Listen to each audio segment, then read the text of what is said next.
હાલમાં પ્રસિદ્ધ એક અહેવાલના મુજબ ગુજરાતમાં કેન્સરના આંકડાઓ વધી રહ્યા છે, ત્યારે બોટાદ આરોગ્ય વિભાગમાંથી મળેલ માહિતી મુજબ બોટાદ જિલ્લામાં 500થી જેટલા કેન્સરના દર્દીઓ છે, ત્યારે આ દર્દીઓને સારવાર માટે અમદાવાદ, રાજકોટ, વડોદરા, સુરત સહિતના અન્ય જિલ્લાઓમાં લાંબી મુસાફરી કરવી પડી રહી છે અને આર્થિક મુશ્કેલીઓ સાથે સાથે શારીરિક અને માનસિક તકલીફો પણ દર્દીઓ અને તેમના પરિવારજનોને સહન કરવી પડે છે. વિશ્વ કેન્સર દિવસ પર બોટાદના લોકો અને સામાજિક સંસ્થાઓ દ્વારા સરકાર સમક્ષ માંગ ઉઠાવવામાં આવી છે કે બોટાદ જિલ્લામાં તાત્કાલિક કેન્સરની વિશેષ હોસ્પિટલ સ્થાપવામાં આવે. રિપોર્ટ ચિંતન વાઘડિયા, બોટાદ. રાજુભાઈ બારોટ. રાજુભાઈ, આજે કેન્સર દિવસ છે, આરોગ્ય વિભાગ દ્વારા તેની ઉજવણી થઈ રહી છે, પરંતુ જે આંકડો છે કેન્સરના દર્દીઓનો ચિંતાજનક છે, શું કહું છું?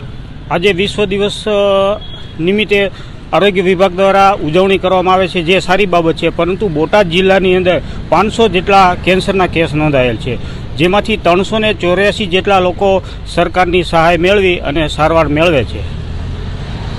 ખરેખર જે આંકડો આવ્યો છે કેટલી ચિંતાજનક? જે આંકડો છે એ ચિંતાજનક છે અને એના માટે બોટાદ જિલ્લાની અંદર કોઈ એવી સારી હોસ્પિટલની સુવિધા નથી. તો સરકાર પાસે એક જ માંગ છે કે તાત્કાલિક આ બાબતે ધ્યાન દઈ અને બોટાદ જિલ્લાની પ્રજાને આરોગ્યની સુવિધા સારી મળી રહે તેવી વ્યવસ્થા કરી અને હોસ્પિટલ ઊભી કરવામાં આવે. એક અહીંયા હોસ્પિટલ પર છે તેને સિવિલનો દરજ્જો પણ આપવામાં આવ્યો છે, એમાં પણ કંઈક ને કંઈક સુવિધાનો અભાવ જોવા મળે છે. બોટાદ જિલ્લાની એકમાત્ર સરકારી હોસ્પિટલ છે બોટાદ શહેરમાં, પણ ક્યાંક ને ક્યાંક ત્યાં અપૂરતા ડૉક્ટર અને સુવિધાના અભાવને કારણે લોકોને મુશ્કેલીનો સામનો કરવો પડે છે.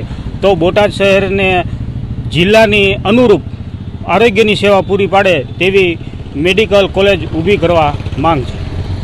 हम दिखाएंगे सच्चाई की खबर चैनल को लाइक कीजिए, सब्सक्राइब कीजिए और हमारे साथ जुड़े रहिए. हम दिखाएंगे आपको सच्चाई की खबर.